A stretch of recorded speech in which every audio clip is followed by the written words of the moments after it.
Esta otra práctica corresponde a la identificación básicamente son oxidorreductasas las que vamos a identificar, que van a estar presentes en algunos materiales biológicos, ¿no? Como el caso de la papa, la zanahoria y la leche de vaca.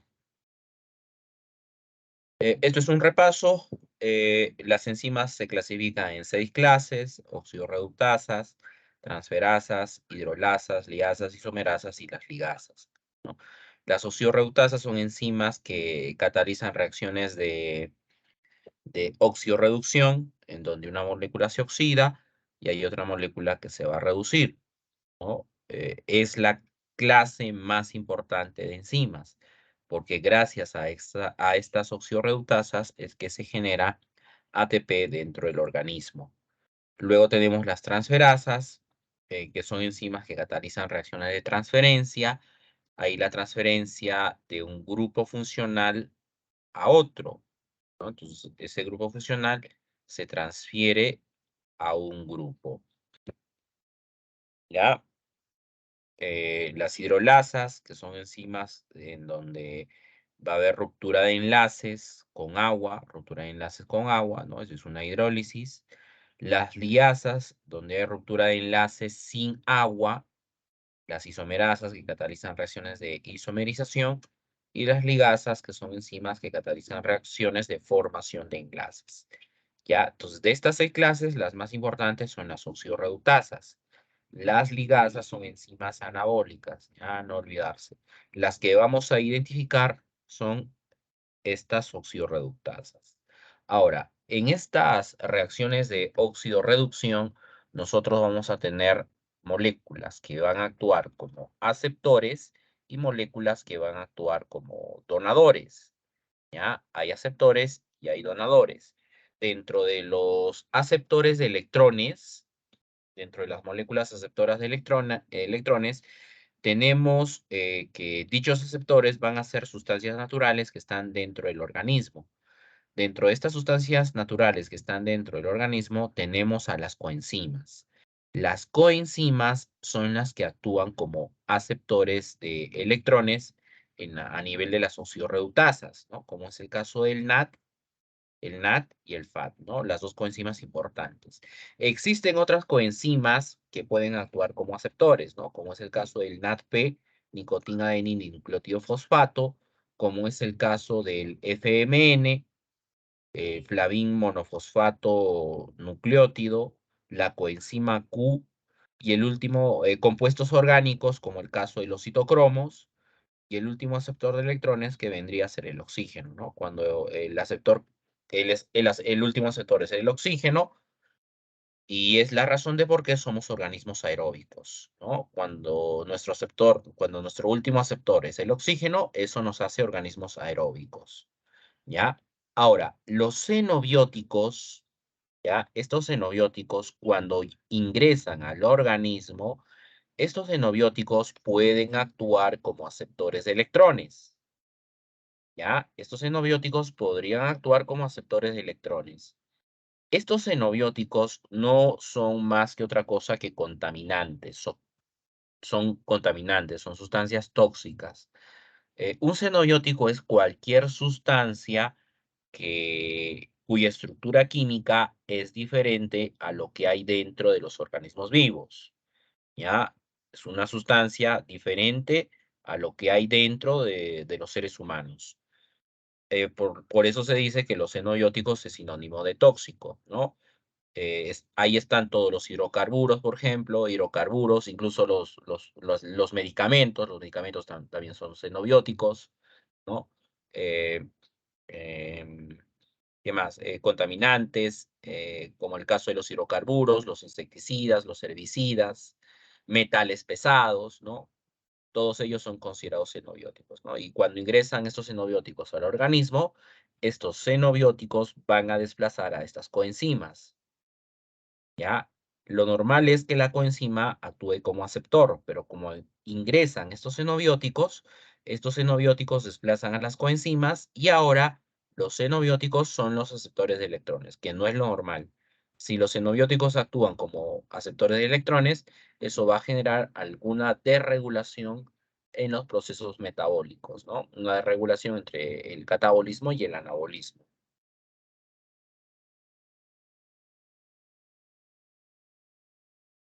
¿Ya? Ahora, dentro de las subclases de oxidorreductasas tenemos a estas 5, ¿ya?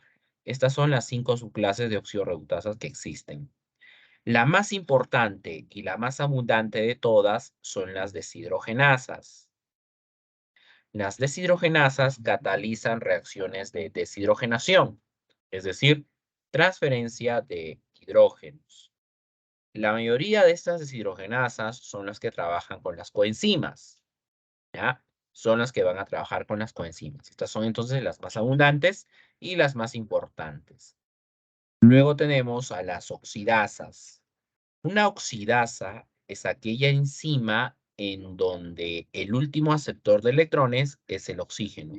Si el último aceptor de electrones es el oxígeno, a esa enzima se le denomina oxidasa, ¿ya?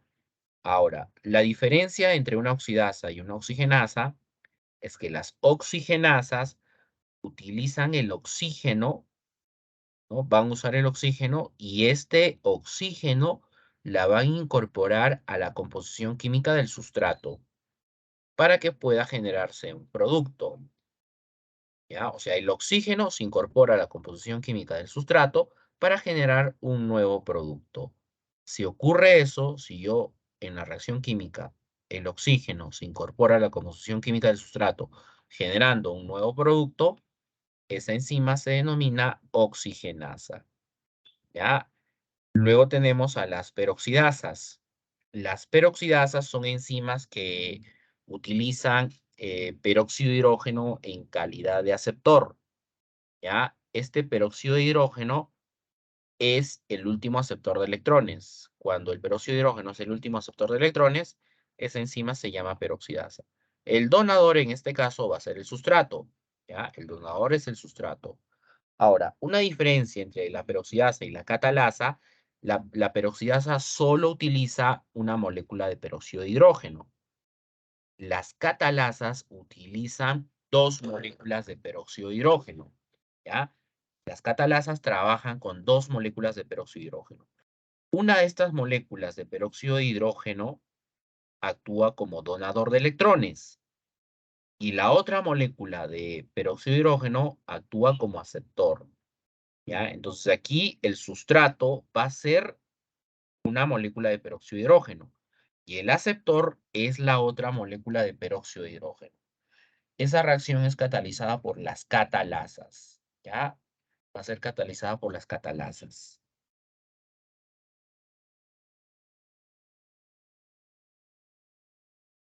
Ya, esta es la enzima que vamos a detectar en la leche de vaca, ¿ya? En la leche de vaca fresca. En la leche de vaca, nosotros vamos a detectar una enzima llamada la aldehído oxidasa. Esta enzima, que es la aldehído oxidasa, como su propio nombre lo dice, es una enzima que trabaja con compuestos aldehídicos, ¿ya? Una enzima que trabaja con compuestos aldehídicos. Y se le llama oxidasa porque el último aceptor es el oxígeno, ¿ya? De ahí el nombre de aldehído oxidasa. O sea, este nombre de aldehído oxidasa vendría a ser el nombre empírico para dicha enzima, ¿ya? Es un nombre empírico. Aldehído oxidasa es un nombre empírico.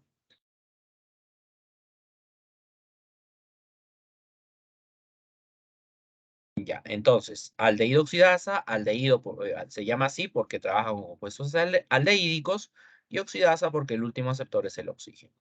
Esta está presente solo en la leche de vaca, ¿ya? Solo en la leche de vaca está presente esta enzima. Esta es la nomenclatura numérica, ¿no? Es 1, 2, 3, 1, ¿ya? 1 porque es una oxidorreductasa. Este 1 es porque es la primera enzima descubierta del tipo 1, 2, 3, ¿ya? Ahora, estos dos códigos del medio, 2 y 3, deben indicar que es una enzima que te trabaja con compuestos aldehídicos y que te trabaja con FAT, ¿ya? compuestos aldehídicos y que te trabaja con FAT. Uno de estos dos dígitos debe significar eso, ¿ya? Ahora, aquí abajo está la reacción química catalizada por la aldehído-oxidasa. Esta reacción química tiene dos etapas, ¿ya? Consta de dos etapas esta reacción química. En la primera etapa, la aldehído-oxidasa lo que va a hacer es oxidar al compuesto aldehídico. En este caso, el compuesto aldehídico es el metanal, ¿ya? Este es el metanal. Este es el compuesto aldehídico, el metanal. Entonces, esta aldehído oxidasa produce oxidación del metanal generando el ácido metanoico. Al metanal se le conoce como formaldehído, ¿ya? Este viene a ser el formaldehído. Esta estructura es el formaldehído.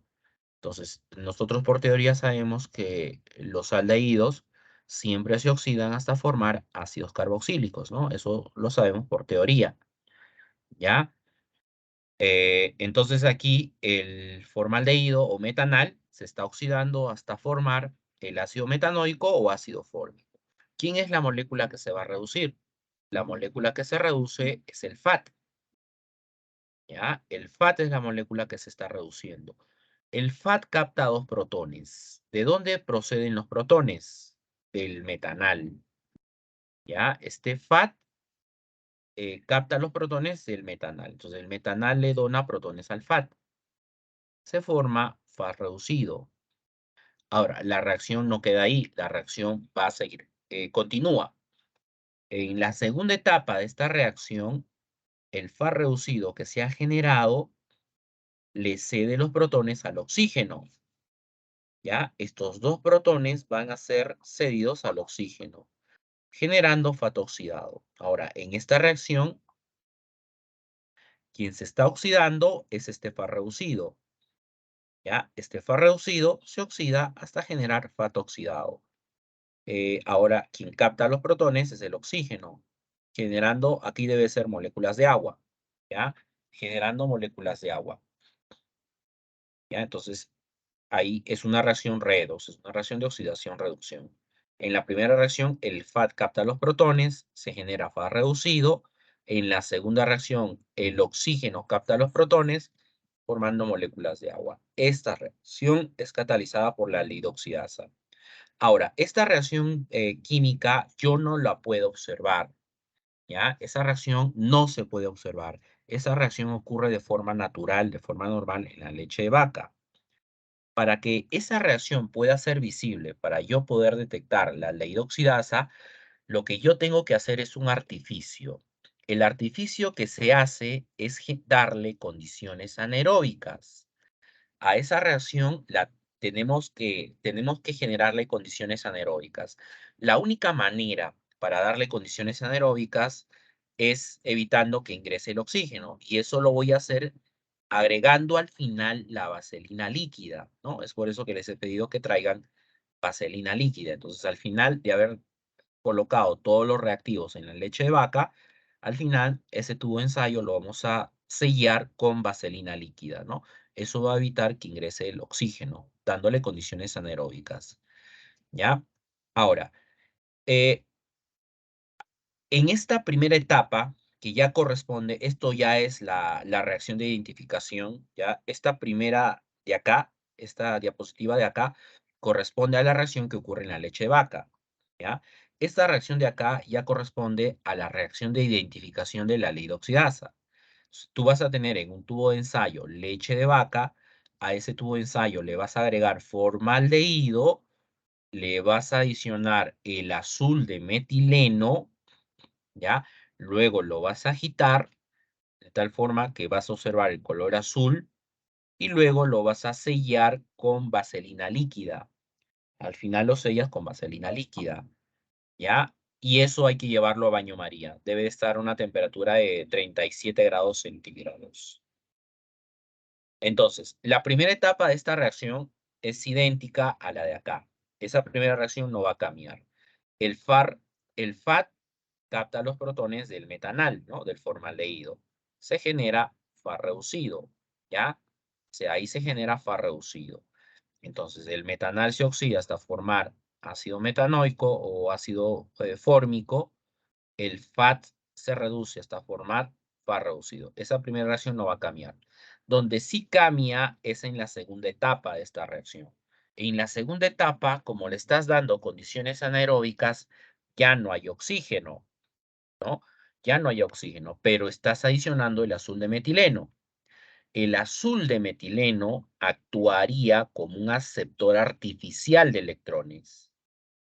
Ese azul de metileno es un aceptor artificial de electrones. Por eso le tienes que adicionar el azul de metileno, ¿no? Porque en la reacción no hay oxígeno. Y en esta segunda etapa, tú necesitas oxígeno, ¿no? Pero como le vas a dar condiciones anaeróbicas, no hay oxígeno, pero sí hay el azul de metileno. ¿Ya? El azul de metileno actuaría como el último aceptor de electrones. Este azul de metileno capta los protones del FAR reducido, ¿no? Generando azul de metileno reducido.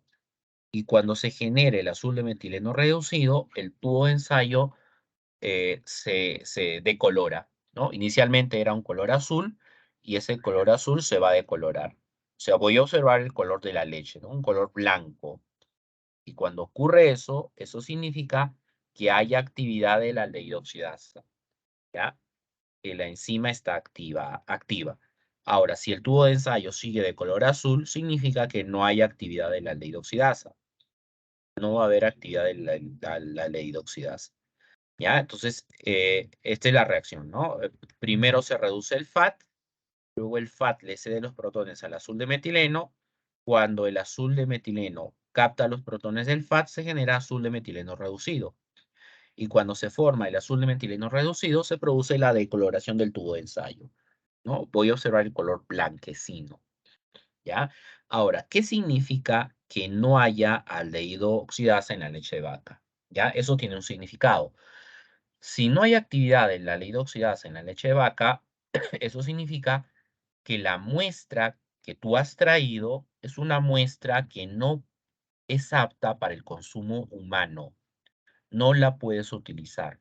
La leche de vaca tiene que estar refrigerada, no puede estar expuesta demasiado tiempo al medio ambiente, porque si está expuesto demasiado tiempo al medio ambiente, la actividad de la aldehído oxidasa desciende y esa leche va a empezar ya a contaminarse, se empieza a contaminar, ¿ya? Y no siendo apta para el consumo humano. Entonces ahí lo ideal es refrigerar la leche de vaca.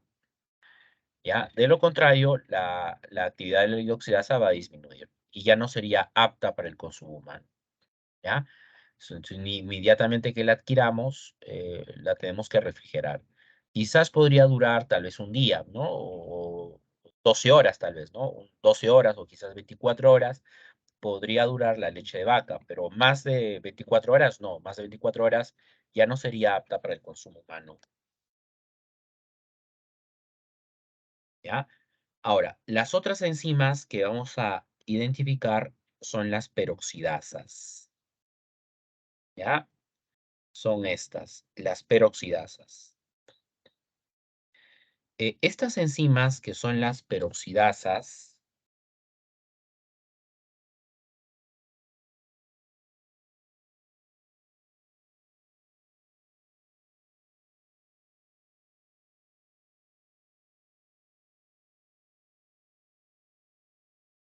¿ya? Estas enzimas que son las peroxidasas se pueden identificar utilizando dos reactivos, ¿ya? Esos dos reactivos que se pueden utilizar para identificar las peroxidasas son la benzidina,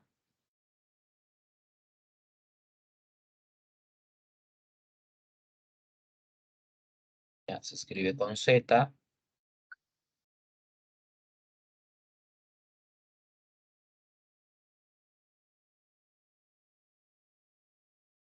y el otro reactivo es el pirogalol.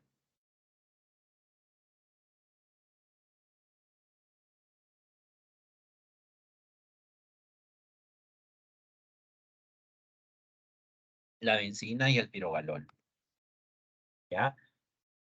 Eh, la diferencia de estos dos reactivos es que cuando utilizo la benzidina, si utilizo la benzina, esta benzina trabaja con muestras líquidas, ¿ya? Va a trabajar con muestras líquidas. Y cuando trabajo con el pirogalol, con el pirogalol se trabaja con muestras sólidas, ¿ya? Con muestras sólidas. Este trabaja con muestras sólidas y este trabaja con muestras líquidas. Entonces, el fundamento de esta prueba consiste en lo siguiente. Nosotros vamos a tener leche de vaca y también voy a tener que extraer zumo de papa y zumo de zanahoria, ¿ya? El zumo de papa y zumo de zanahoria se extrae cuando yo raye la papa, raye la zanahoria, tiene que ser papa pelada, zanahoria pelada, ¿no? Cuando yo la raye y luego la escurra con la gasa, ¿no? La voy a escurrir con la gasa. Ahí obtendría el zumo de papa.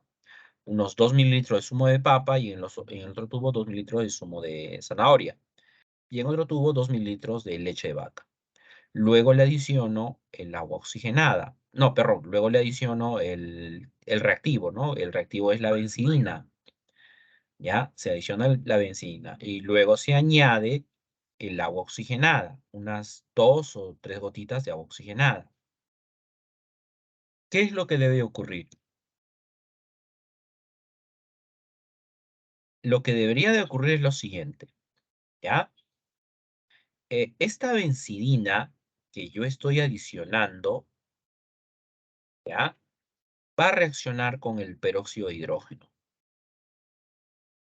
La peroxidasa lo que hace es producir oxidación de la benzina. Oxida la benzina formando difenilquinoidimina, ¿ya? Genera difenilquinoidimina. Luego el agua oxigenada se va a reducir. O sea, el agua oxigenada capta los electrones, ¿no? Capta los electrones de la benzina. Este vendría a ser un aceptor de electrones, ¿no? El peróxido de hidrógeno, ¿ya? Entonces la benzina se oxida hasta generar esta molécula de difenilquinoidimina y el oxígeno cuando capta los electrones se reduce hasta formar moléculas de agua. Esa es la primera reacción catalizada por la peroxidasa. En la segunda reacción, lo que va a ocurrir es que una molécula de difenilquinoidimina se fusiona con una molécula de benzina, ¿ya? Una de difenilquinoidimina se fusiona con una molécula de benzina. Producto de esa fusión se genera un complejo coloreado. El color de ese complejo coloreado puede variar. Si es leche de vaca, se va a formar un color verde azulado en la parte superior, ¿ya? Con la leche de vaca es un verde azulado intenso, que dura poco tiempo. Va a durar poco tiempo. En el caso del zumo de papa y en el caso del zumo de zanahoria, es un color más azulino. Es un azul violáceo, ¿ya? Que se va a apreciar. Esa sería la prueba positiva. Si esos colores no se aprecian, significa que la muestra carece de peroxidasas. Y si no hay peroxidasas, ocurre algo parecido a la leche, ¿no?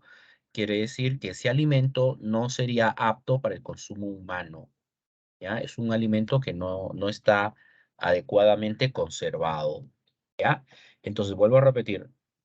Primero se oxida la benzidina, generando difenilquinoidimina. Luego el peróxido de hidrógeno se reduce hasta formar agua. Y luego una molécula de difenilquinoidimina se fusiona con una molécula de benzina, formando un complejo coloreado, en el caso de la leche de vaca, verde azulado, y en el caso del zumo de papa, zumo de zanahoria, un color azul violáceo. ¿Ya? Eso es identificación de peroxidasas, utilizando la benzina, ¿no? Que trabaja con muestras líquidas. Aquí hay un error, ¿no? Donador, el peróxido de hidrógeno no es donador. El peróxido de hidrógeno es el aceptor, ¿ya? El peróxido de hidrógeno es el aceptor. Ahora, en el caso del pirogalol, que es el otro reactivo que se utiliza para identificar peroxidasas, pero el pirogalol solo te trabaja con muestras sólidas. O sea, si voy a trabajar con el pirogalol, debo de trabajar con el rallado de papa y con el rallado de zanahoria. ¿Ya? Rallado de papa y rallado de zanahoria. Con este rallado de papa y rallado de zanahoria, voy a identificar peroxidasas. En el caso de la leche de vaca no puedo trabajar con el pirogalol porque la leche de vaca es líquida, ¿ya? Entonces voy a tener en un tubo de ensayo aproximadamente 1 gramo de rallado de papa, en el otro tubo 1 gramo de rallado de zanahoria y le adiciono el pirogalol y luego le adiciono el agua oxigenada. En esta prueba de identificación de peroxidasas utilizando el pirogalol, ya, esta es la estructura del pirogalol, la que está acá. En este caso, el pirogalol va a sufrir varias reacciones de oxidación, ¿no? A diferencia de acá, ¿no? Acá solo había una oxidación, que es la oxidación de la benzina. Pero en este caso, con el pirogalol, son varias reacciones de oxidación que van a generar. Este es un producto de oxidación, este es otro, y este sería el último producto de oxidación del pirogalol. A este último producto de oxidación del pirogalol se le denomina la purpurogalina, ¿ya? Es la purpurogalina. Es el último producto de oxidación del pirogalol. Cuando se genera la purpurogalina, el color que se debe observar es un amarillo parduzco, ¿ya? Es un amarillo pardo, amarillo medio amarronado, ¿no? Amarillo medio amarronado. Si se forma ese color, quiere decir que lo que tengo es peroxidasa, ¿no? Tengo peroxidasa. Esto más estoy identificando esta enzima. Ahora, si no hubiera peroxidasas, concluyo de la misma forma que la muestra no es apta para el consumo humano, siempre y cuando que la muestra tenga peroxidasa, ¿no? En el caso de la leche, en el caso de la papa, en el caso de la zanahoria, eso está demostrado que tienen peroxidasas, tienen peroxidasas. Hay algunos alimentos que no tienen peroxidasas.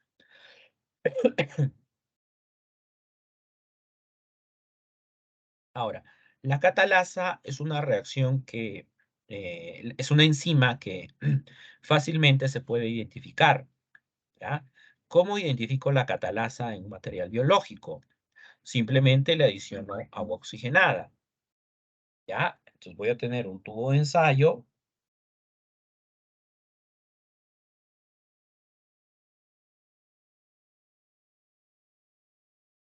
¿no? Tengo un tubo de ensayo con zumo de papa y zumo de zanahoria, ¿ya? Zumo de papa y zumo de zanahoria puede ser unos 3 mililitros, ¿no? O 2 quizás.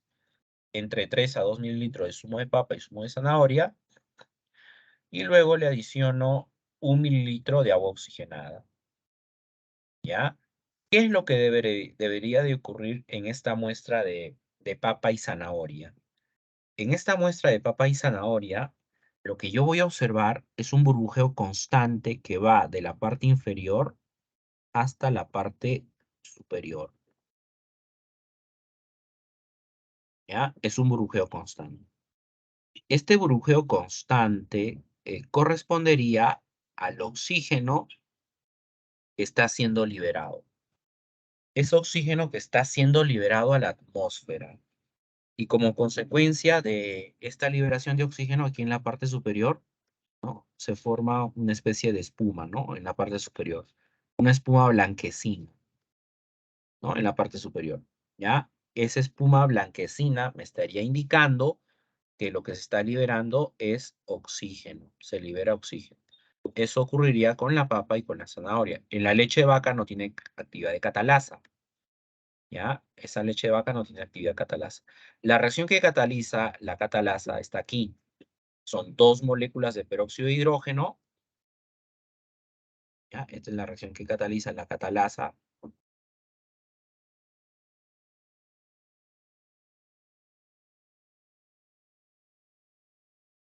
2 moléculas de peróxido de hidrógeno, una de ellas es el donador y el otro es el aceptor. Estas 2 moléculas de peróxido de hidrógeno son desdobladas en 2 moléculas de agua y una molécula de oxígeno, ¿no? 2 de agua y una de oxígeno. Y este oxígeno es el que se libera, ¿no? Ese es el burbujeo constante. Lo mismo ocurre, por ejemplo, en una herida, ¿no? Cuando yo me hago una herida y empieza a sangrar, le coloco agua oxigenada. Entonces, alrededor de la herida yo veo una espuma blanquecina. Eso me indica que se está liberando oxígeno. Quiere decir que la catalasa también está presente a nivel de la piel. ¿ya? En el caso de la leche, en la leche sí no hay actividad de catalasa. En la papa y en la zanahoria sí vamos a encontrar actividad de catalasa.